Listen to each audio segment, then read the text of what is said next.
Hello, and welcome everybody to Environmental Coffee House. Hello, Jennifer. It's so great to have you with me. It's so great to be here. That intro always gets me in a good mood. It's like, okay, let's do this thing, let's dance the Environmental Coffee House let's dance. dance the dance at the end of the earth. Yeah. So guys, we Boy. have such a great show for you tonight. It's all about permafrost, and we're going to start off with phys.org. It's out March 4th, so pretty recent. Source or Sink, a review of permafrost's role in the carbon cycle. Then we're going to run over to Mirage News. Surge in tundra's CO2 emissions stuns scientists. And then we're going to take a look at the latest Arctic sea ice thickness and volume graphs from Zach Laib, because we just adore Zach Laib. Who wouldn't? Good work. Yes, really good work. And then we're going to finish off with a piece that Sandy came up from the Scientific American. A woman warned GM about warming, but men didn't listen. And This is Ruth Reck. And this thing is just bomb. You're going to love it. And then sprinkled all through that, Sandy has created some works of wonder to entertain and educate. So, and we're going to start out with one of them. So, good. Yeah. And it's a report, and you guys know this person, and I'll just quickly say hi to, I can't even say hi to everybody here. There's so many people here, but thank you for coming. And we're going to play the first vid, and then guys, we will be back. So here we go.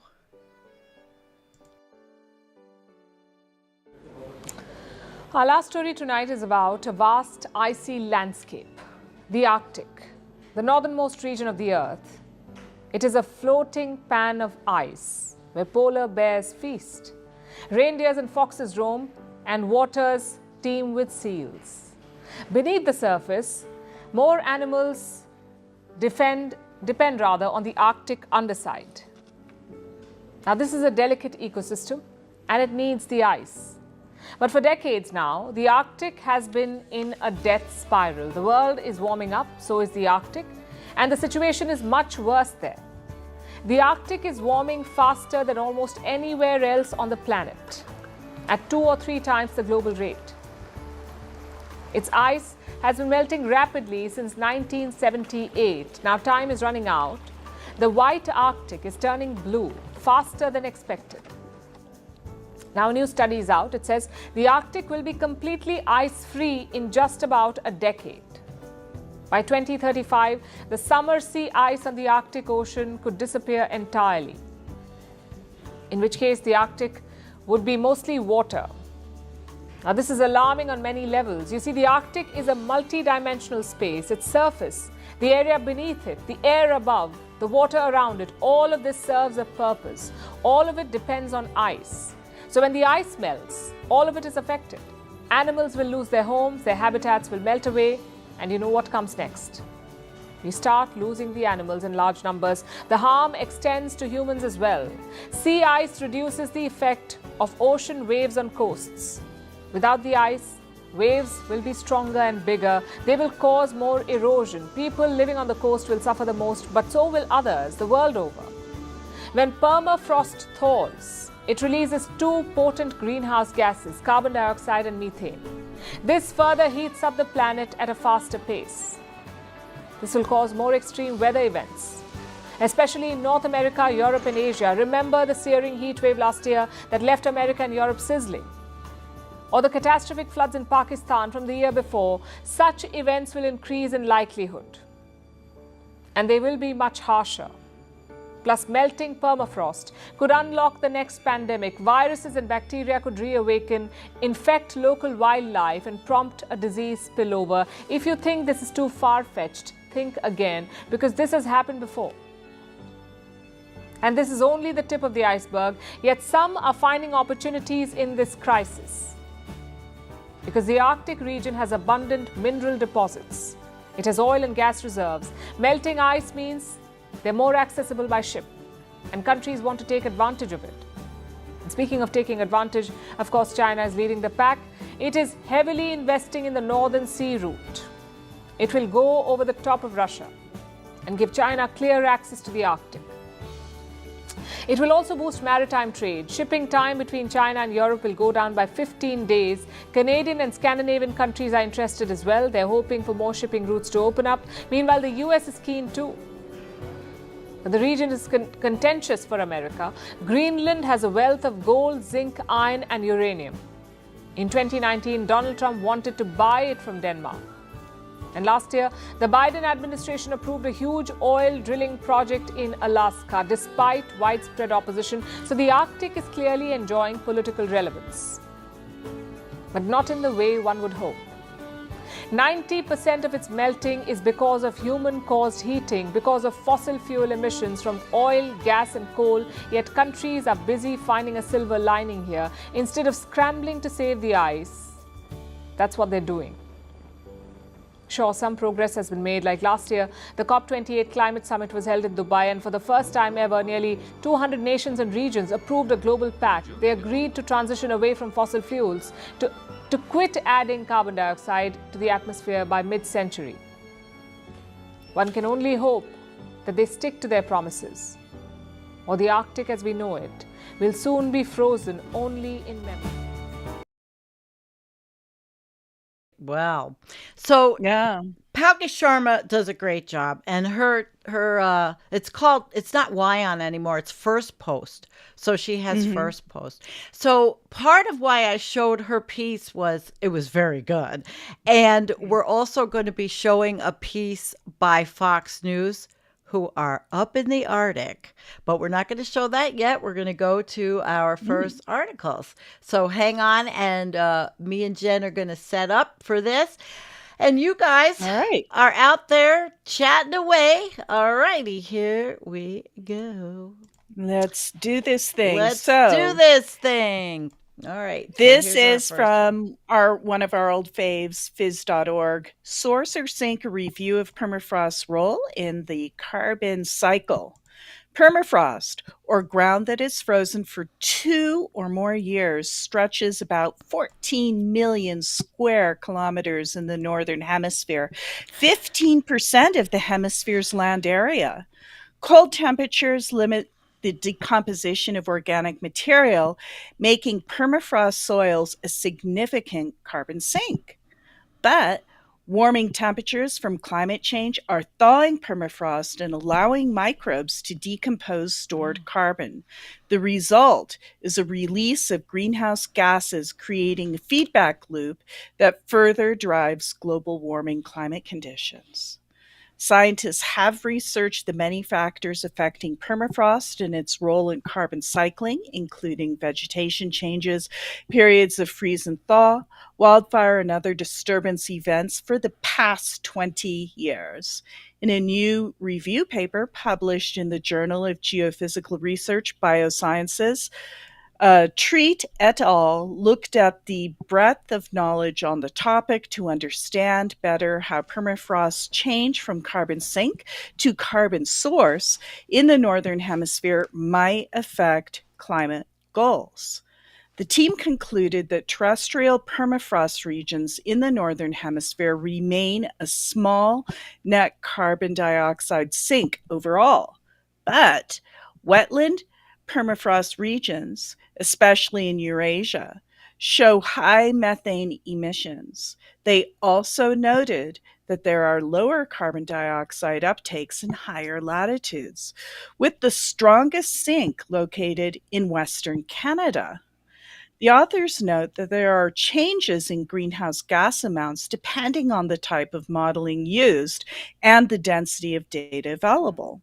Calculate carbon balances at a regional level, they suggest continued and coordinated field and sensor data collection. The researchers also concluded that improved maps and models accompanied by year-round carbon dioxide and methane measurements in more areas would improve the overall accuracy of carbon flux measurements for permafrost regions. Well, that's interesting. tour through what faces us, but that picture is kind of tells it all. That first picture there, Sandy. This is a just hunk of permafrost kind of let's see, exposed. Let's see here. Exposed permafrost sediments and ice wedges in a spring at a bluff near the Illicolik River in northern Alaska.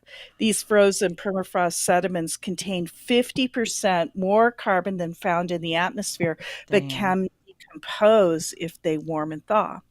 So what's happening, Jennifer? I mean, we've been talking about it so long, and it's not like we're excited about this, but we have been watching these, and we've actually literally, since we've been doing our show, we have watched permafrost become a source or a sink. We've watched it change to a source. Yeah. Wow. We have. And in the tundras. Happening now. It's amazing. The pictures, it looks like all decomposing and loads of little. Did you see some of those pictures, Sandy? They were just amazing.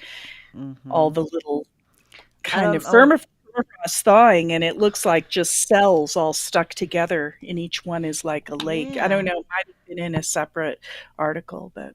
Well, there's the first one and the second one. I'm just wondering why the pictures aren't coming very well with this one. But this was a good one. And we picked this. The same information was in Fizz, but I found this one in Mirage. They had some good pictures, and I thought it was decent. University of Copenhagen. As they warm, Arctic tundra environments will probably release 30% more CO2 than they do today, an increase that is nearly 4 times than previously estimated. This is the conclusion of a very large international study contributed to by researchers from the University of Copenhagen that has just been published in Nature. The Arctic tundra is a cold, vast wilderness that has served as a carbon sink for a very long time, thanks to low temperatures and moist soil. Soils in these tundra ecosystems store nearly twice as much carbon as in the atmosphere. Wow. But as the Arctic temperatures rise rapidly, carbon in the tundra soil and the plants, it'll be released as CO2 much more quickly as well. In fact, I know I keep going, but as I read this, I just realize the changes that we've witnessed. Mm-hmm. In fact, it is utterly amazing. Mm-hmm. And while we're doing sighing, can I just kind of get into the act here? I want to call people's attention to the first sentence because you might not catch the magnitude and the import of it. As they warm, Arctic tundra environments will probably release 30% more CO2 than they do today, an increase that is nearly 4 times more than previously estimated. Mm-hmm. So they're not talking about 30% more or 100% more or 200% more. They're talking about, oops, I was off by 400% from my last estimate. So what that means is people really aren't taking a lot of things into account. So I just wanted to point that out because it might have escaped. But the 4 times more than previously estimated, that thing is off the hook. Yeah. Okay. I've said my bit. No, say it, honey. That's what we're here for. So it says this has been demonstrated in a major new study. That's their major new study they were talking about. At the 30% is far more than previous estimates. We are well aware that we'd likely see increased CO2 emissions from the tundra with global warming, but our new study reveals a startling increase that is nearly 4 times, said Professor Rinnan from the University of Copenhagen. The team behind the new results, which includes more than 70 scientific researchers from around the world, synthesized data from climate experiments at 28 different tundra sites on 4 continents. In the study, researchers tried to simulate the climate of the future in small open-top chambers that served as mini greenhouses to create the local warming. And see, it's just a simple little piece of equipment. So about the study, the climate experts in open top chambers led to experiments in the open top chambers led to 1.4 C increase in air temperature and 0.4 C increase in soil temperature. So together, that's a 1.6 decrease in soil moisture compared to the conditions in the control areas. These changes boosted the experimental ecosystem's release of CO2 by 30% during the growing season compared to control areas without warming. The effect could be measured for at least 25 years, which as long as these trials have been underway. So guys, this research has been going on for 25 years, and the those deniers that are out there will say, "Oh, it's alarmist. Oh, it's models. How do we really know?" Well, this is why we really know. Some of these experiments in the studies were able to determine whether the extra CO2 released from the tundra comes from plants or from the soils and microbial communities within them. The result was that the release increases from both sources. The research article has been published in the journal Nature. The study was conducted by a large international research team headed by Umeå University in Sweden. Contributing University of Copenhagen researchers were Rika Rinen and Bo Elberling, Anders Michelson, Cecile Nilsson, Emily Peterson, Kasper Ty Christensen, Nan Marie Ron Vaughn, and Ingvild Ride. Thank you, professors and very well done, scientists. Sandy. The researchers analyzed the amount of CO2 emitted into the air by each ecosystem through respiration when plants and soil microorganisms breathe. They then compared the measurements from the open-top chambers with measurements taken outside them. The new study demonstrates that the two sources contribute to an increased release of CO2 from the tundra. Higher temperatures cause soil microorganisms to metabolize carbon in the soil faster and release that CO2. So at the same time, warming accelerates plant growth and respiration from plant roots, which is what the deniers are always saying. It's the greening, it's good. Well, I don't think it's so good. The study also demonstrated that increased CO2 released from a warm tundra system continues for at least 25 years. Wow. There's no evidence that increased CO2 emissions in a warmer climate will decrease. So it's just going to keep on happening. Even if we went to net zero, it seems to me that this says that. One might imagine that the release would lessen as some carbon disappears, but that is not the case. Some of the experiments in the study have been running for 25 years, and our conclusion is that the tundra just keeps releasing carbon. Boy. The study also shows the importance of long-term Arctic field studies, where researchers from the University of Copenhagen have contributed with data from both Greenland and northern Sweden, says Professor Anders Michelson, another participant from the Department of Biology. Can tundra go from a carbon sink to a carbon source? The results show that local soil conditions such as nitrogen content and soil acidity, pH, influence the degree to which an increase in temperature will affect that release of CO2. So across 28 tundra sites where the experiments took place, the highest increases in CO2 release was observed for the areas with the least amount of nitrogen in their soils. This was especially true in parts of Canada and Siberia. I think it's fascinating. And as a person that grows, I understand all of the respiration and the nitrogen. It's fascinating. It's scary, and also though. the drying of the soils. Yeah. Like that is the scary part because the soil is drying out so fast. I know.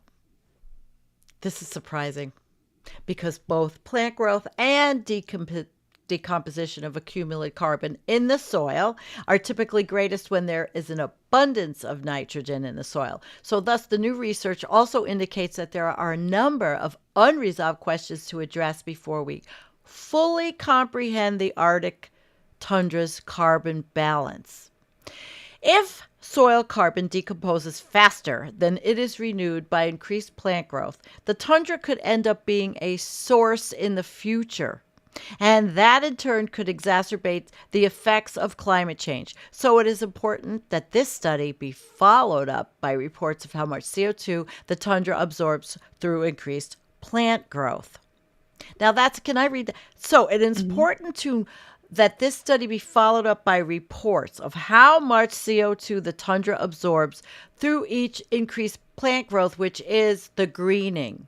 So they're going to have to look at the balance of new plants through their respiration. Are they going to take in the CO2 that we keep burning? Our results are a reminder to all of us that while we can't control anthropogenic sources of CO2, which we should, and that's us, other sources of CO2 are out of control. But it is important that we take these emissions into account when trying to predict the climate of the future. And the new knowledge we've gained here can be used to improve the accuracy of the models. So I thought that was pretty interesting. And it's fascinating to understand this, but also, Jennifer, understand that, we're witnessing incredible changes, and as small as they may seem, and as fractured is like, the deniers versus the scientists who want to say that the greening is a good thing, and all of the geopolitical situation that says, well, we can't wait till this happens so we can open trade routes. Well, it's not positive. No. Nope. No, definitely. Nope. Definitely not positive. My God, we just ripped through that, didn't we? We ripped through it. And now we're moving on to our favorite, Zach Labe, and this sea ice thickness volume. And Jennifer, I want to tell you today, it was so funny as I was looking through TwitX, and Tony Heller and Mike Malloy, the two big deniers, are always contradicting all of the best science, always. And they manipulate their shit. They're so obvious.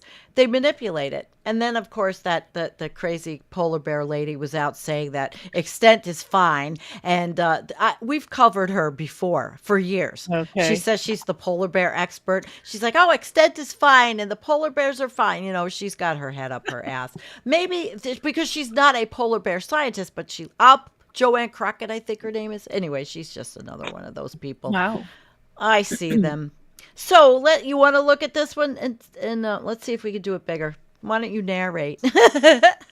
Okay, looking at this graphic, let's see. It starts in 1981. So what we are looking for is 44 years of data. So this is basically 44 years of data. You can see initially the sea ice volume is quite high. You can see that the thickness is quite high. You can look at this legend right at the bottom, and you can see that the brighter it is, the thicker it is, right? So initially it's up to like 4 and 5 meters thick, and that is yellow and white. And then it starts becoming like more like 2 and 3 meters thick with purple and pink, and then 1 and 2 meters thick with blue and purple. And then if you ever see green anywhere on that, it's like bye-bye baby. So green is kind of like the precursor to this whole thing, like going away entirely. But any blue, green, or purple is pretty dire straits. So that's the sea ice thickness over the last 44 years in the Arctic. All right. And now we will go back to look, because we might as well look at everything. He's got so much cool stuff on here. The trends. Biomass. Right. The biomass sea ice thickness in 2024 for March. So this is kind of like more of a snapshot. And if you look at the legend here, you can see the colors are the same in the thickness graph, and the anomaly is really what to pay attention to. It's like, which of these is not like the other one? So, really. So you can really see, like, if there's ever any blue or dark blue, that's thickening. But the thing is, you look at it and the only dark blue is coming down from Svalbard, and it's in a long stream. So that means that this is newly melted, very cold water that's Wow. freezing. That's what that means. That means that this is fresh water. See Svalbard there? And that means that blue tail, this is fresh water melting directly off the ice sheet in Svalbard. And because it is fresh, Yeesh. it freezes more easily than salt water. So that tongue, got Yeah, that, guys? the tongue. The Yeah, tongue, yeah. that tongue of fresh water, you got to have some fun with it, right? This tongue of fresh water is actually freezing because that's anomalously fresh. And of course, you can freeze fresh water. Okay, enough said. I've hammered that point in. But then you can see the worst anomaly is over by the Canadian archipelago. And that Can you is see just, anything? I guess, if you look over to the left of Greenland, right there in the Canadian archipelago, that area has changed the most. That used to be Wow. the thickest ice. That used to be the area right along the north of Greenland in the Mm-hmm. Canadian archipelago. They're Mm-hmm. like, this is thick ice. This is never going to change. It is thick forever. And guess what? It is changing. And you can Mm-hmm. see indications of that with the two standard deviations, or actually anomaly in meters. So I guess losing more meters right there. When you look at the 1981 to 2010 30-year average. So there you Yep, go. there you That go. tells you the whole bloody story right there. All right. Current simulated. Now, this is sea ice thickness and anomalies updated, and he does it a little bit different. Just each you so you can Oh. see each. Let me see how big I can get this one. Yes. Okay. So anomalies, how it changes, but you see it, Jennifer, you can see. Most people, a lot of people wouldn't be able to really determine, but in 2015 there were some big changes. And Yeah, it's there were some insidious big though. changes. Yeah. Yeah. So I mean, thinner did you and say thicker. 2015? Is Yeah. that There what you was said? some, Yeah. yeah, we got Well, a you little can bit thicker. see the reason it got thicker, Yeah. I think, is I remember 2014, 2012 was a huge drop. And then 2015, it might have thickened up. These things are cyclical. And when we look Variability. at the next bit of things, you see, I mean, we've reviewed it in the past, there's a pattern, but the thing that you want to look at overall is what's going on, you know? Sandy, I always see pictures in these things. It is so weird, but What do you want me to show? no, I mean, Oh, I you see see in the them. shapes. Absolutely. I see pictures in these Oh, things. do you Like see I'm dogs and telling you, cats? I see. Well, I'm looking at, Here's like, an for eye. instance, 2016, and do you Okay. see, like, I guess that is above Svalbard. That's, I think, Franz Josef Land. It's like the Okay. eye of a bull, and You Svalbard see the is like the bull? nose and the mouth, and then Yeah. Novaya Zemlya is a horn, and then the other Arctic island is like another horn, and then the That's blue wild. is the belly. I swear to God, I look Yeah, at but things it's the all the time. same I see shapes. 2000. Look at 2015 with the blue. That looks like it's the It looks same. It just looks like like a bull, the doesn't it? Look like a eye, bull? but a different Yeah, color eye. I was going to say, it's okay, so we could weird. we could pretend it's a bunny. So Well, we we have could found pretend it's a bunny, we but have I think found, it looks more like a bull. we found the bull in the Arctic, guys. That's right. I We mean, have can't found the you see bull it? in the It's so Arctic. funny. Ah, So that's funny. funny. It is funny. Yeah. Oh my gosh, we found the bull in the Yeah. Arctic. I'm gonna have to make some kind of graph with those and say and meme with the bull in the Arctic. So March 2024 to February 2024, Okay. again, monthly change, just a monthly change. That's all that he Wow. did here. But he puts it all in. It's so cool to look at these pictures. Now, see, you see the bull, there's the eye, and it's even bigger. Yeah. No, I know once you see it, you can't unsee it. You can't unsee You it gotta now. be pretty No, careful about what you put your mind into. I'm telling you. Oh, here he uses the Oh satellite my sea God. ice thickness in the Yeah. 1 year change, a 1 year change. So this one was the sea ice thickness derived from weekly sea ice thickness maps based on the satellite data. Oh, And wow. its difference Change that. compared to the previous year, this graphic will only be updated during the winter months, October to April, which is when satellite estimates of sea ice thickness are available. So this was Huh. updated for April 4th to 24th. So the sea ice thickness is available. You can't get that all the time. Oh, you can't make this one bigger. That's pretty interesting. Oh, wait, it went bigger. All right, so here's the changes in the thickness. Yeah. So again, Yeah, unsurprisingly, right above the Canadian archipelago and along the east coast of Greenland yeah. and along the coast of Greenland, that area is a red swath. So it means that it is less thick than it was a year ago. But a couple of things right across the center of the Arctic is slightly, ever so slightly, thicker, not Ever much, not a so, meter thicker ever so anywhere, slightly. you Yeah. know. And again, do you see where Svalbard is there, right beside the right from the north coast Yes. of Greenland there? Hmm. See that big plume coming down, On the right? right side, on the one On year the right change. side, on the Yes. right side, and Mm-hmm. there's a blue plume coming Mm-hmm. down.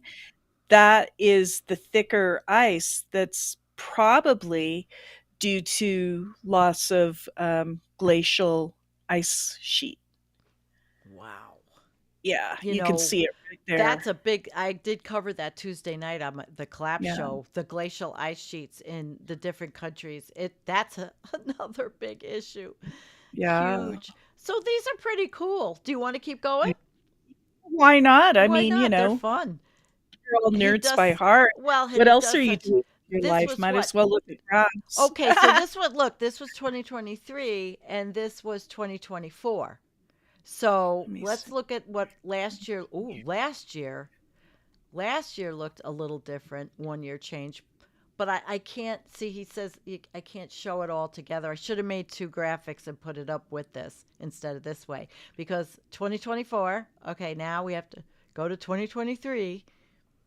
And Okay. what did they say? What It are they difference the saying? gra. No, he Current didn't. sea He ice didn't. thickness Yeah, he didn't really and talk its about it. difference compared to the previous year. Yeah, look at this up here, and where you saw the water. It is different. Every year is different. It's pretty wild, but Yeah. it's not. It's not, 1 year though. It's what they've been seeing for how many Yeah. years now? And the satellites have only made it so much better.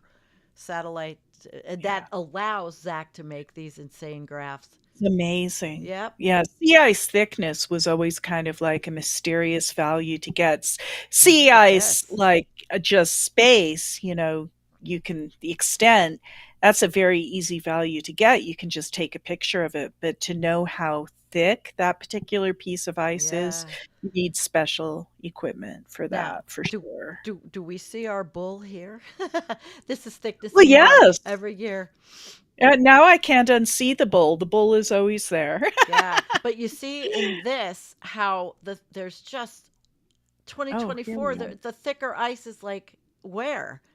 Look at 79 and now look at 24. So here it is, the progression since 1979. So interesting, so easy to see. So this one, you Mhm. just do it kind of like by how bright it is, and you Yeah. can see 79. Okay, so that was what, 25 years ago, right? So this is 25 years No, in 35. life, 35.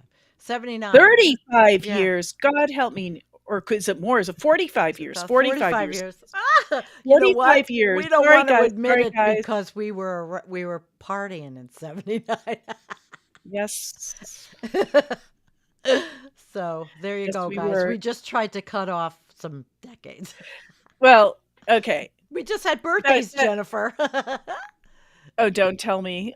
Yeah. Did we? Yes, we did. 45 years, guys. Let's like erase the last 4 minutes of conversation. So take a look at this 45 years, 45 little globes, and you can see the dimming overall of the globe. Like if you start at 1979 and work your way down, it's getting dimmer. There's less Yeah. light, and the light is the thicker ice, and the dark is the thinner ice. And so this is more of a feeling graph. It's actually very easy to understand what's happening, you know? Yep, as the CO2 concentrations in the atmosphere go up, the Wow. Arctic sea ice thickness goes down in and obviously, I mean that's the correlation, but it's causation. It's not. It's more Yeah. than correlation. So now he's talking about the volume. Look at Yeah. how I love these things. Arctic sea ice volume in March. Volume, not thickness. So we can watch how it changes Mhm.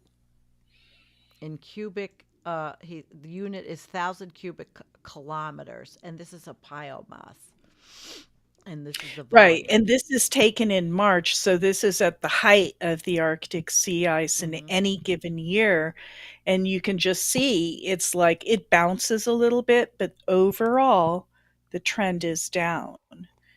And there it goes, and it Boom. just hit 2024, Yep. All right. and it's so And then we yeah. have volume by year. Okay. Oh, yes. And so you see, We're actually this is doing a your little graph. bit better than the last couple of years. If you look at this, our Hmm. volume is a bit up. So, I mean, that's hopeful because, we really don't want the Arctic sea ice to go No, away. It's a bad thing. It's a really bad thing. I'm glad you said that For because it life on is. Earth, it's a bad Of thing, course it you know. is. What happens in the Arctic? Does it stay in the Arctic? What do you mean you No. can't hear me? Why can't you hear me? Kim says she couldn't hear me. Okay, well, Really? I'm right here. I haven't gone anywhere. I just Oh. turned my thing up. All right. I fixed it, I hope. Anyway, I was maybe too far away. Uh Arctic sea ice volume in March. So this is what he was working on. This is his latest stuff. What is this Oh, one? is it? Yeah, from his website. But I mean, he's Mhm. got a lot of stuff on here. His Oh, research yeah. about him, Love this stuff. climate visualizations, and he He talks about his methods. communicates, he turns numbers into understandable concepts, and Yeah. it's like unparalleled, unlike any other scientist that I've seen is in terms of bringing emotion No. and color into these concepts so Yes. everybody, the Can common person, understand. can understand this thing. It's Here's the very easy temperatures. to understand this thing. Absolutely, Jennifer. And he's gone and he's done temperatures over the years averaged. And you see here, right there. Mhm. It's Yeah. just, and we've known that the temperatures have been changing as well. So he covers the gamut. But these are his visualizations: thickness and volume, Arctic air temperatures. He covers the Antarctic. Global sea ice shows us the world. Oh, wow. Look at him. So all ice together, Yeah, and that and is the great. anomalies: Arctic, Antarctic, and globally. And there is the hectares. Oh my gosh. Ooh, let's look at this one, Jen. The extent in global altogether, the trends and the variability in Arctic and Antarctic sea ice are affected by very different atmospheric oceanic processes and opposite seasonality. That's wild. We, Mm. we, we do a little Look at more. 2023. Talk about which of these is not like the other one. This yellow one. Look Freaky. at this. And the question is now on everybody's mind is when we get to about June, right? This year, so Yeah, in 2 months, what is going to happen? What path is this thing going to cut? Is it going to follow the yellow line, or is it going to right. follow the bright lines? You All know, over the world. I mean, this is global CS is very interesting, cumulative, all of it. And guess where the data is from? Boulder. Boulder! Boulder. Okay. I love All right. Boulder. So that's the global, and then he talks about when I just really wanted to. Oh, let's look at the indicators, the climate change indicators. Global average surface temperature change from pre-industrial. Okay. So this is the kind of stuff that Antonio loves to dig into. Yeah. Global average surface temperature anomalies for centered running 60-month period. The monthly anomalies are calculated relative to pre-industrial levels, 1850, 1900, as outlined in IPCC Special Report on Global Warming, and this is from Berkeley Earth. So as we go up in all the years, it goes 2020, and then it tells us the average surface temperature, 1 degree, 1.5, 2, and 3 Celsius. So we are, as of this, we are right there. But of course, everybody has a different number. On Twitter, some people say it's 1.6, and we've hit 2.0. Didn't we hit 1 point? We hit 1.5. Yeah. We did hit 1.5. All right. So that's him. That's Yeah. our buddy. And I now want to show you a second video, guys. And I see you're all chatting away. Now, this next video, interestingly enough, is we're using Fox News. Really? Fox News is in the Arctic. But then watch this video. You got to watch. I mean, it's very interesting, to see what they're in the Arctic. And so what are they telling their viewers? Fox News in the Arctic. So we'll set this up, Can't wait to see and yeah, it's pretty good, Jennifer. So for them, but they're of course looking at things as opportunities for consumers, breaking the ice, melting, all that stuff. All right, let's go. Let's head out to the North Pole, shall we? Located just about 3,200 miles away from where we are in New York City, the U.S. Navy has a research base. It's named Ice Camp Whale, located on an ice floe in the Arctic Circle. That's cool. That's where we find our Fox News co-anchor of America's Newsroom, Bill Hemmer. Bill, great to see you, my friend. Wow, wherever you are in there, tell us about your trip to the Arctic Circle. Well, let me tell you, it's good to be with you guys, and welcome to the Arctic Ocean. We are on an ice floe, several hundred miles, as you mentioned, off the northern coast of Alaska. And we've come here with the U.S. Navy. They come here every 2 years. And they run about a 5-week program where they try and understand what's happening in the Arctic and how we can operate in the Arctic. There are many people in the future who believe that maybe a decade from now, maybe less, maybe longer, you could have transit routes across the North Pole, literally connecting the Atlantic to the Pacific to the Atlantic. Some people think that that could be a possibility with a few icebreakers in tow, and you could take the Suez Canal and the Panama Canal out of the picture, which would be an amazing thing. There's also geopolitical concerns with Russia. You have 8 NATO members that are part of the Arctic Council, and as of yesterday, with Sweden joining NATO, you now have 7 members of NATO in the Arctic Council, plus Russia. So it's becoming more and more dynamic, and will so in the years to come. If I could, I just want to give you a little, I don't know how many times you do a live shot from the Arctic Ocean, but these are the yellow tents to my left here. That's where we spent the night. I got about 4 or 5 hours, I'd say. So it was, I wouldn't say it was cozy, but we made it as comfortable as we could.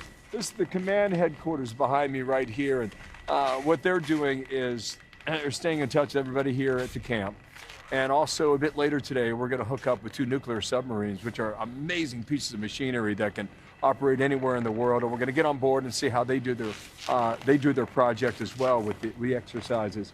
Off to my right, I guess, guys, you'd call that the mess hall. And inside, hey, fellas, a quick wave. There we go. This is boys in the U.S. Navy. So you've got the U.S. Navy up here, and you have members of the Department of Defense. You've got scientists who have come up here to study this environment, and it's really phenomenal. It's hard for me to explain, maybe for the folks back home, but if you think about, we were on a plane yesterday, and we were flying for almost an hour and a half, and it was all white, all ice, as far as the eye can see. and the horizon never changed. You know, the thing about the Antarctica on the South Pole, it's a continent for a reason, because they consider it a landmass with different topography and altitude. Here it's just, I mean, guys, just as far as the eye can see. The sunset last night was extraordinary. And the sunrise, although it's not up just yet, but it will be in a couple minutes behind that tent, that it lasts a really, really long time. So we're going to be here yesterday, today, through the weekend, and we're going to come back with a story, and I'll tell you guys all about it, let you know what we learned, because there is a lot to learn. Like, everywhere you look up here, every person you talk to, everything you do is something that nor Jimmy on audio or Frankie on the camera, it is nothing we have ever experienced before.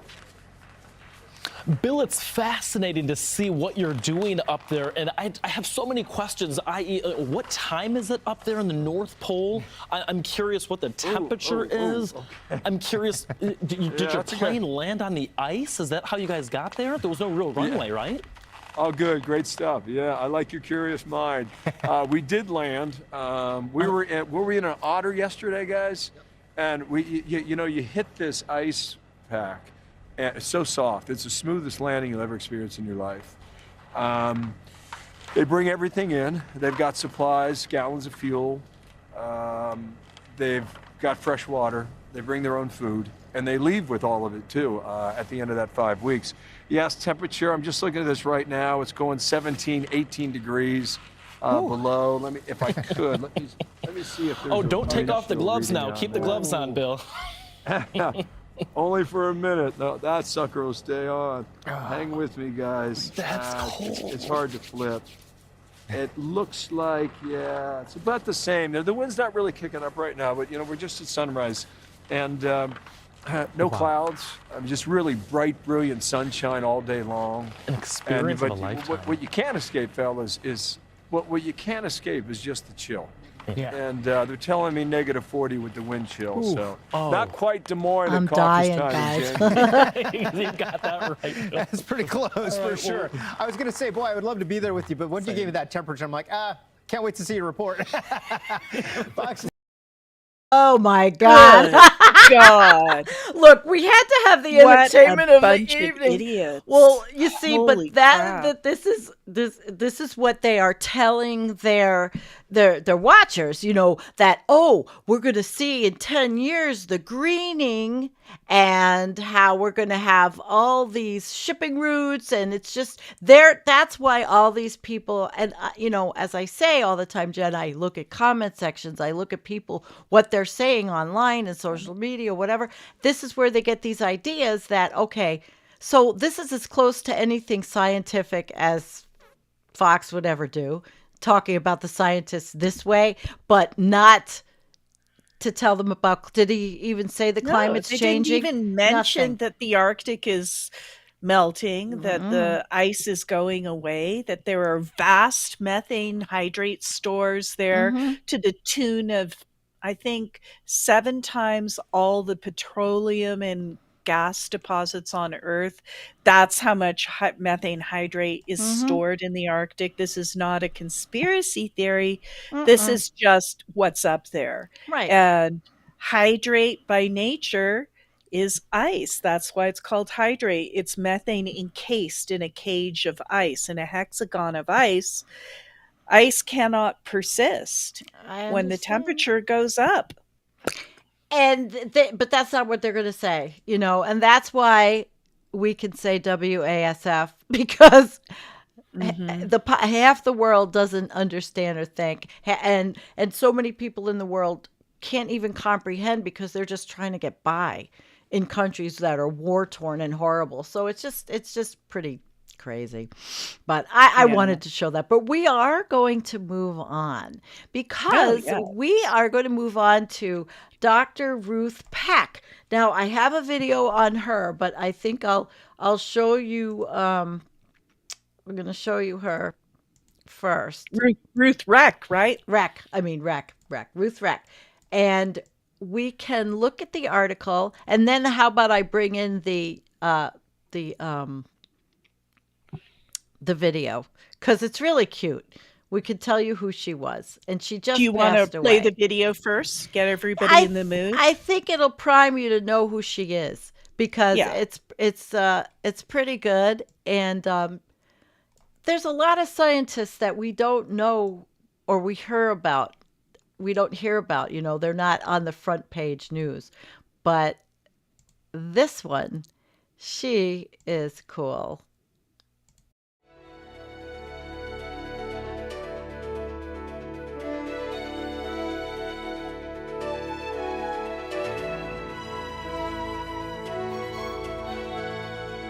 I was raised in Missouri and Iowa, and my mother attended what was then Mankato State. And because I had graduated very early, I found it reasonable to go along with her to start college. I found Mankato State extremely welcoming. I never in any way felt threatened there. Everyone was very accepting of me, and my professors were just wonderful to me.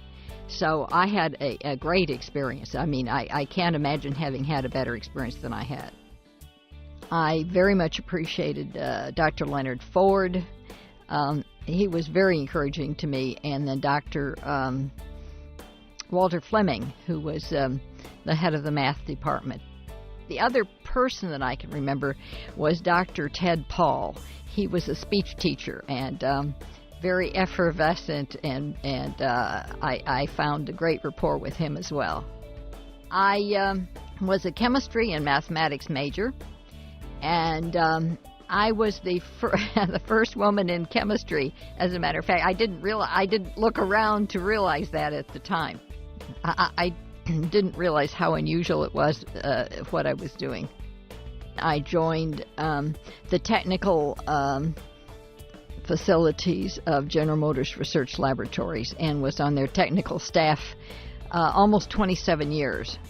I was a senior research physicist, and fortunately was able to go on to Argonne National Laboratory and became director of global climate change programs there, and then came to the University of California, first of all as director of the National Institute for Global Environmental Change, and more recently I've joined the faculty as a tenured professor in land, air, and water resources and the School of Agriculture and Environmental Science. Wherever I've gone, I've had a tremendous challenge being female. I was the first person doing so many different things. I was on the Science Advisory Board of the EPA.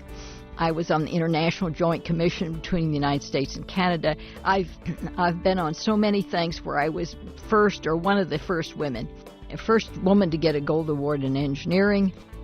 I am deeply concerned that what we are seeing in climate change now is at such an accelerated pace. I really believe climate change threatens the world, threatens civilization, and I think we need to do everything we can. What does MSU mean to me? It was a fine bridge to set me on my future goals, and as I look back with very fond memories of what I experienced there. I feel very strongly that what we think about, we attract. If we think everyone is being negative, we attract that negativity. So I would recommend that they think very positively, that they do what they like, that they be very passionate about what they do. And in the end, I think they will find it a very rewarding experience, whatever they do. So, she's RIP. And we are now going to read the article about her to you and what happened, and introduce you to somebody a little too late. But she lived a very long life. I think she was, 90? Yeah. So, Jennifer, you want to take it away? Okay, and we can tag team it if you'd like. Sure. A woman warned GM about warming, but men didn't listen. I've heard that before. Ruth Reck did pioneering climate change research at an automotive giant where she says she faced sexism. No. Ugh. Really, Jen? Yeah. Really? Yes, misogyny prevails. A General Motors scientist who conducted pioneering research on climate change in the 1960s says she faced sexism that made it difficult for her to do her job. Ruth Reck's allegations raise questions about whether GM executives dismissed or downplayed her findings on global warming because of her gender. Reck joined GM Laboratories in Warren, Michigan in 1965 and soon began studying the effects of car emissions on the climate, E&E News reported, as part of a months-long investigation. As the first female scientist in the lab, she encountered an environment in which male coworkers evaluated her body rather than her brains. God, I Okay. resemble that remark. I'm telling Yes, you, I think that gets the flush of the day. definitely. Do it, Sandy. Do it. Don't delay. There you go. Thank you. Ruth would be Flush happy. of the day. Yeah. Quote, I had a very difficult time working at GM in general. They told me I was a distraction because I was a shapely woman. I don't want to go into detail, but it was really hard. Really, unbelievably embarrassing. Reck recalled in one of several phone call interviews with E&E News. The lab was located inside the GM Technical Center, which had been designed by the noted Finnish American architect Erno Saarinen. Its walls were made almost entirely of glass. Oh. There was glass everywhere. You could see everyone everywhere, Rex said. And the men, I was told, I distracted them. You could just tell that their eyes were on you all the time. In response, GM constructed a makeshift wall around Reck's workplace so passing colleagues couldn't peer inside. They built something so that people couldn't see me, some kind of wall or something. When people walked down the hallway, they put me in a position where I wouldn't be seen by the men. Oh my God. It was inside this cocoon that Reck conducted groundbreaking research on aerosols or particles that can come from cars and factories. She found that aerosols caused heating of the atmosphere near the poles, and her work was published in several peer-reviewed scientific journals, including Science and Atmospheric Environment. During this time, a male VP took several women at GM out to lunch. Reck was the only woman in the group with a PhD. The rest were secretaries. That experience preceded meetings with 3 high-level executives at GM, all men, who doubted Reck's conclusions on global warming. Of course they did. That's pretty messed up. Of course up. they did. In response to questions about Reck's allegations, GM spokesman Jim Kane said the automaker today is committed to diversity and inclusion. Well, aren't you proud of yourself? As you can imagine, there is no practical way to respond to Ruth Reck's experiences other than to take her at her word and underscore what she describes is antithetical to the company's values today, Kane said. Quote, General Motors is acutely aware of its responsibility and opportunity to use our scale and resources to drive a better, more inclusive future for all. Oh, boy. He added, bunch of brown-nosing political bullshit. I am sorry. This is typical. She went through it. She did. I mean, you don't make stuff like that up. I understand that so well what she went through. CO2 and the CEOs. Oh, this is funny. Throughout the 1970s, Reck researched the effects of greenhouse gases such as carbon dioxide. Her work offered strong evidence that CO2 heated the planet and could trigger dire consequences on Earth, such as melting ice sheets and sea level rise.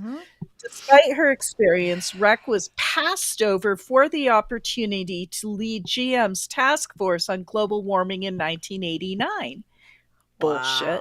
Wow. Such Right. bullshit. Corporations, this is what happens. That distinction went to Joseph Joe Colucci, an engineer who specialized in automotive fuels and lubricants. Lubricants. The guy who specialized in automotive fuel and lubricants Was the climate change guy for took, GM. A bunch of took idiots. over the task force on global warming. What's wrong with this picture? What could possibly be A lot. I was looking for a sound effect. A lot is wrong with this God. picture. Yeah. Yeah. And who had not published any papers on climate change in peer-reviewed journals. So basically, he knew fuck all, you know, really. No. Led by Colucci, the task force drafted and released a report on technologies needed to address global warming. Reck was never asked to review the document. Oh, yeah, don't ask the girl to take a look at it. She might see something. God. I hate this, right? What really bothered me was things were written down and reports published, and I never saw them before they were published, she said.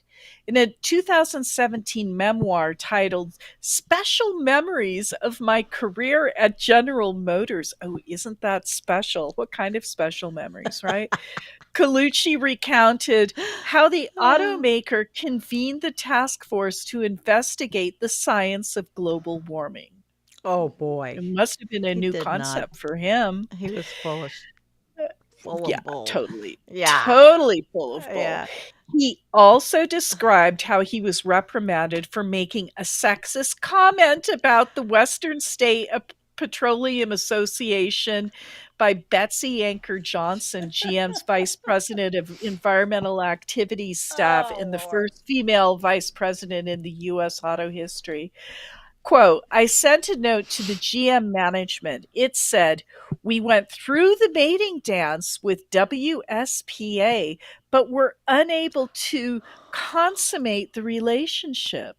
What? Lord. The note was easily understood and received praise from all but one GM exec, Dr. Betsy Anker Johnson, VP, Environmental Activities, chastised me for my sexist comments.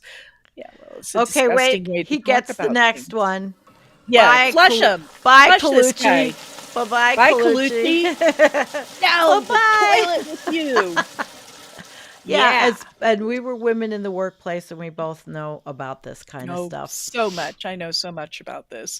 Despite being excluded from the task force, Reck was asked to present her findings on climate change to 3 top executives at GM corporate headquarters in Detroit.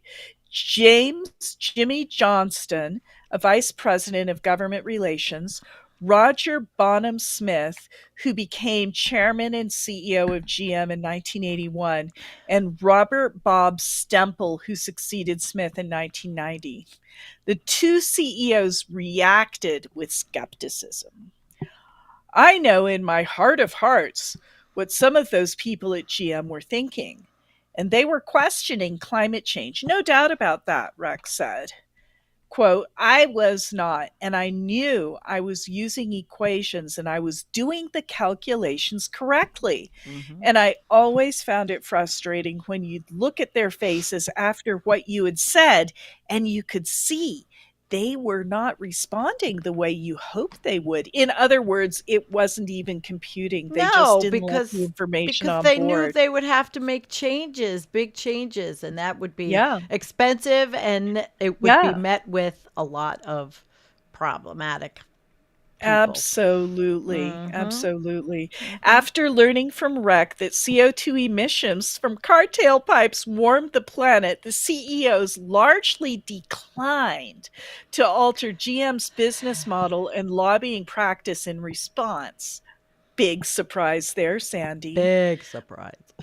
Both Smith and Stempel presided over periods in which the automaker investigated in gas-guzzling trucks and SUVs while fighting fuel economy regulations that would have made those vehicles cleaner.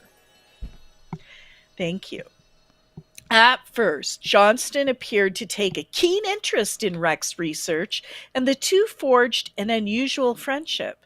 But in 1989, he orchestrated GM's involvement in the Global Climate Coalition. What kind of bullshit is that?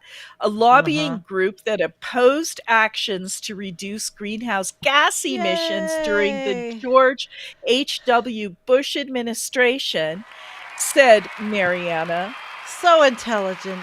So much. So stupid. These people are so stupid and so self-serving and so short-sighted, I might say, said Mariana von Neumann-Whitman, who was GM's vice president and group executive for public affairs at the time. Johnston felt his major obligation was to protect the product plan. In other words, keep doing what you're doing and don't tell people what it's going to cause. Exactly.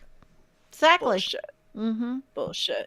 And he was the one that got General Motors into the Global Climate Coalition, said Whitman, who's now a professor at the University of Michigan's Gerald R. Ford School of Public Policy. After leaving GM, Johnston joined the American Enterprise Institute. Those bastions of intelligence. Oh, really? Yes. Horrible. Oh, really? A conservative think tank whose scholars have said concern about climate change is overblown. Really? Yes. You think that concern about climate change is overblown? Yes. You overblown piece of shit. Yeah. While at AEI, he published a book titled Driving America, Your Car, Your Government, Your Choice, that argued the science was not settled on whether the climate is warming, and if so, whether the warming is even the result of human activity. Yeah, they wasted a lot of time. They wasted an awful lot of time. Yeah, they killing us. Yes. Voices you just haven't heard. It's unclear whether sexism played a role in the CEO's decision to doubt Reck's conclusions on climate change. Sexist attitudes and intentions are difficult to prove, and her conclusions posed an inconvenient truth about their profit-making strategy. Exactly. That's right. What is clear is that their reactions were part of a broader pattern of women in the auto industry feeling underrepresented and dismissed by their male counterparts, a pattern that persists today. 1988, the Associated Press reported that women constituted less than 2% of the executives in the U.S. auto industry. Can you believe that? That was 88. I don't know what it is now. I didn't look up that statistic. This article's from 2020. Yeah. It's, quote, "It's certainly been a man's domain for many years," said Jean Bayer, then the vice president for marketing and research planning at GM, told AP at the time, noting that women had only started choosing careers in the auto industry in the prior 10 to 15 years. Okay, that may be true. Almost 3 decades later, in Automotive News survey of nearly 900 women found that misogyny was pervasive in the U.S. auto industry. 43% of the respondents said they believed that they had been passed over for promotions because of their gender. More than half, 55%, reported receiving unwelcome comments on their appearance.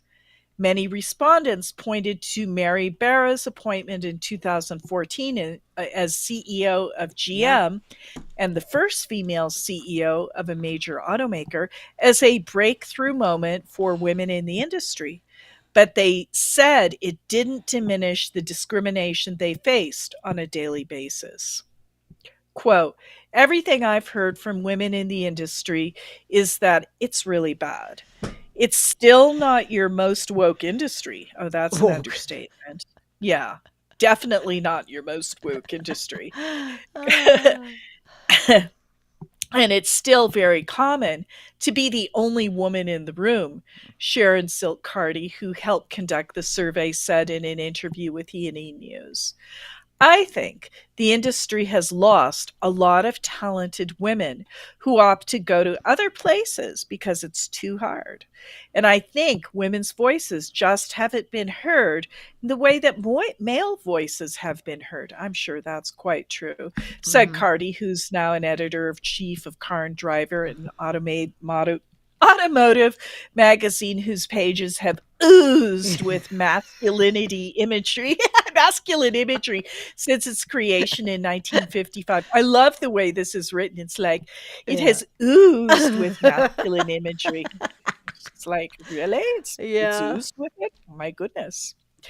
Mary Beth Vandershoff, managing editor at Automotive News, who helped administer the survey, said she thinks the industry has made some stride towards gender equality. Vandershoff noted that the Automotive News has conducted a poll every 5 years of 100 leading women in the North American auto industry.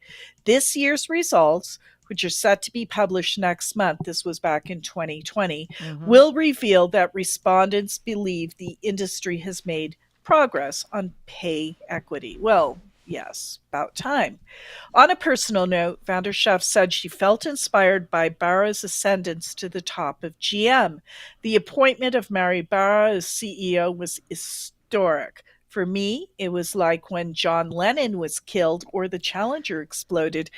Very odd comparison, Sandy, I must say.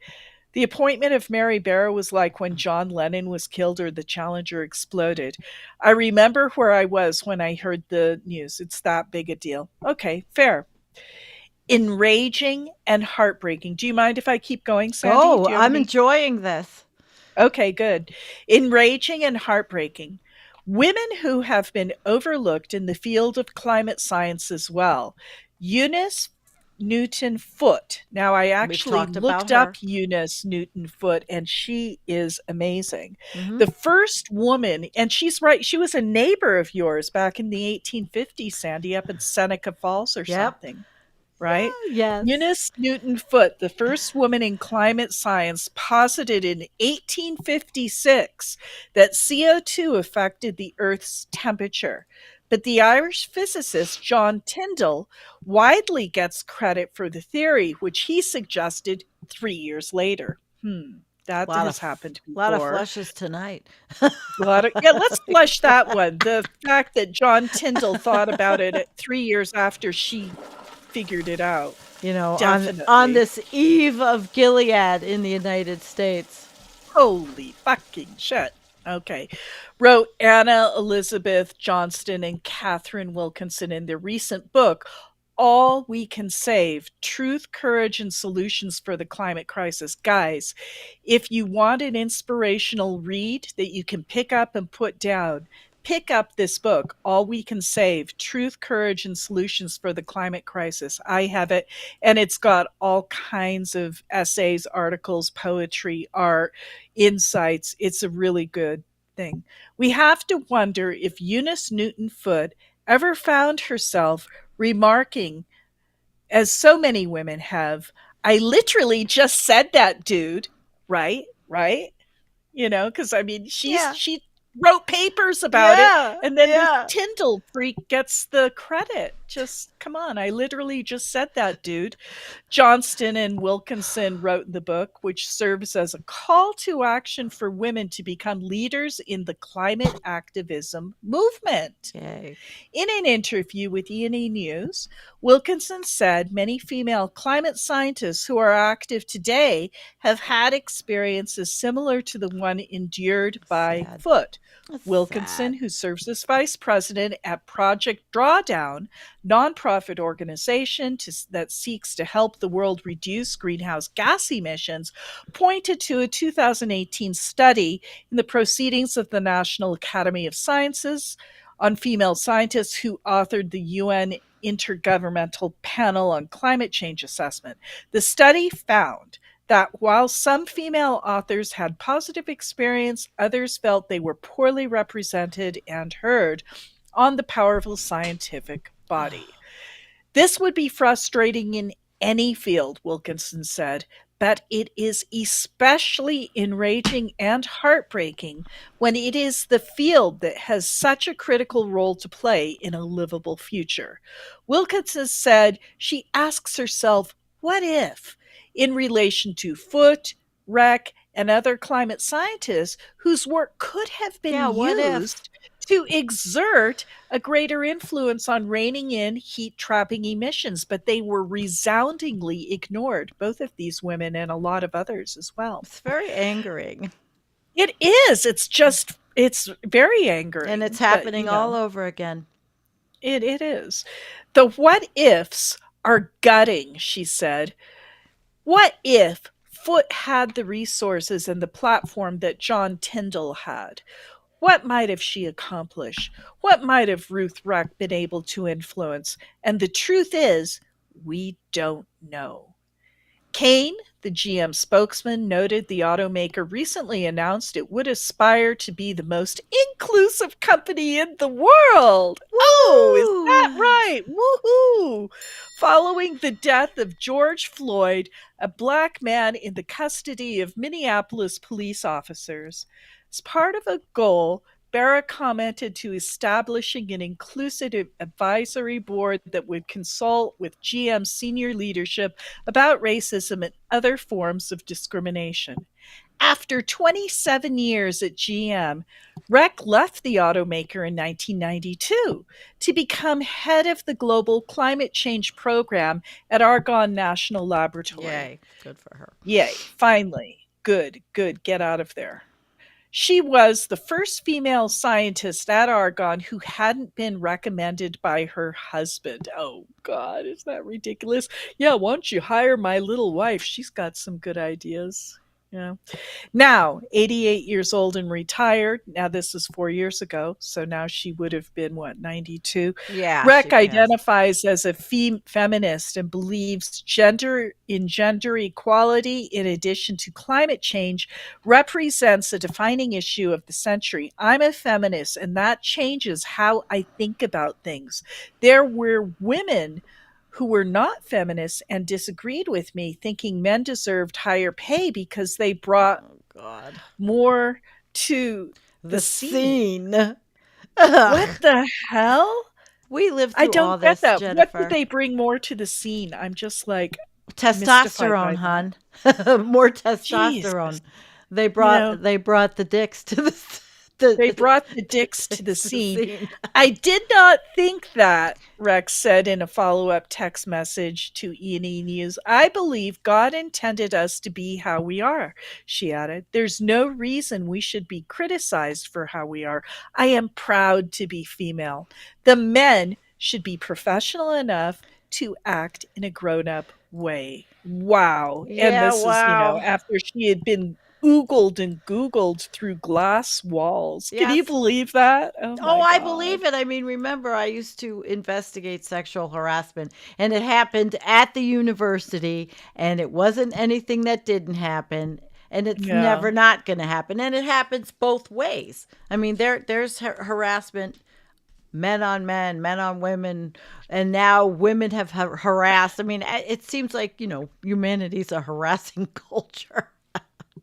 Yes. But I think, it's full of misogyny. Misogyny has been going on for thousands of years. And Sandy, we didn't even know about her until she died. I mean, it's not like she was talked about that much. And it's sad because I wish I had known we could have highlighted her when she was alive years ago and possibly gotten to talk to her. But it didn't happen. Great loss. It didn't happen. At least we're finding out about her now. That's right. That's right. And I thought that was a very interesting article. And the thing is it'll make a great clip too. But because really with what's going on with losing women's rights in the United States by leaps and bounds, well, this is very timely.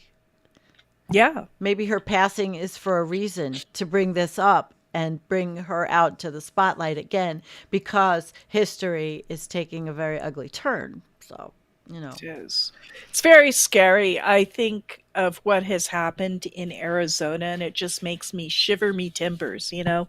It's absolutely unthinkable that people could even think that taking women's rights away, your right over your own body, and anyone who's grown up on this earth, any woman who's grown up on this earth and grown up in America, knows what it's like to be a young woman and how you can get yourself in compromising situations so quickly, and you can get pregnant so quickly through no fault of your own. You go to a party and you come away and something might have happened, and then you find yourself pregnant, and then you're a criminal for needing to get an abortion. Yeah. I mean, the whole thing. I got to read this. Emerald View. Well, now it's because even just simple flirting is sexual harassment, which is not true, unless the other person likes the flirter. That's not true, actually. I mean, really, when somebody makes a complaint, it's usually because something is pervasive. It is when something is continually happening. It's not just, we know when you investigate these things, the difference between flirting and harassment. And there were, and people made complaints that we determined were not harassment. I mean, that happens, but that's kind of a, I don't know, not true. But I mean, really, and you should feel good that that's not true, actually. I mean, flirting is one thing. People still get married in the workplace. People still meet and go on dates and things like that. It's not like they don't. The workplace is actually a very natural place to meet a partner for you, to be honest. I mean, all the romantic relationships I've had in my life pretty much mostly came out of either people I've known in the past and suddenly, met again, or workplace, because you have so much in common. You know the same people, you know how each other works and understands life and stuff like that. True. And things happen, but it's not the same as harassment. No, and that's why I'm Harassment just trying to tell you. I understand that you feel that. Yeah. Well, it's good to know that you can still show somebody you like them, and hopefully they like you back. You can. There's a difference. Severe, pervasive, ongoing, unwanted, unwelcome. These are the things we look at when we do investigations for those kinds of things, not just, flirting in the workplace. Big difference. But I thought I'd tell you that because I spent a lot of years doing those kinds of reviews and investigations. So there you go. I'm sure you have a lot of background and know a lot of things about it. Yeah. But Sure. but it's not, it's sad that she went through all that, and the other female scientists weren't heard because the ignoring is why we're at where we're at now. The ignoring is why we are looking at collapse of everything. Yeah. Because they ignored it because of the profit motives. So what are you guys doing out there? Go ahead, Jen. I'm just looking at everybody. No, I was agreeing with you entirely, and I was kind of lamenting in my mind about the selfishness of human nature in general, and it's kind of, this whole dark against light thing, and it's just gotten so complicated and so messed up and so far progressed on so many. Yeah. Oh no. Jennifer. Well, maybe we have to end the show, guys, if she doesn't come back. I don't know what happened. Anyway, it was a very interesting show. Oh, you're back. You froze a little bit. Oh, did I? Yeah. What were you specifically were you saying? Oh, I was I was talking about how the morality play that we're engaged in life on Earth. And basically, you can see it acting out, and it's, human nature is dictating, and the darkness, the dark side of human nature is dictating all this ugliness that we see around ourselves.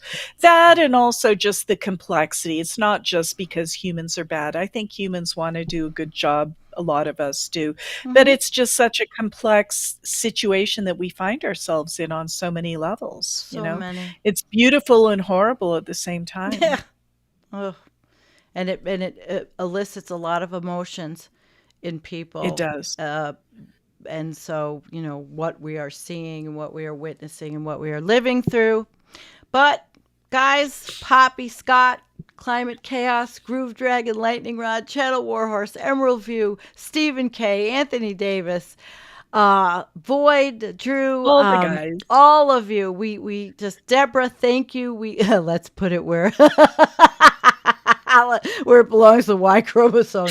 She's a scientist, so, and a teacher. So yeah, that was pretty funny. But and we don't hate you guys. We love our guys. No, so I love men. I really do. Yeah, we don't hate men. We love men. But no, I love men. There's no problem with that. Yeah, especially Lightning Rod, because if he could get his emotions rubbed right now. So, see, you can have a show on serious topics and we can still have some humor, because without it, where would we be? That's right. Yeah. Well, Jen, thank you for coming on a Friday night. I really enjoyed this. Again, we learned about the tundra, the CO2, the issues. What are Fox News people, viewers being told about the Arctic? And female scientists. We covered a lot.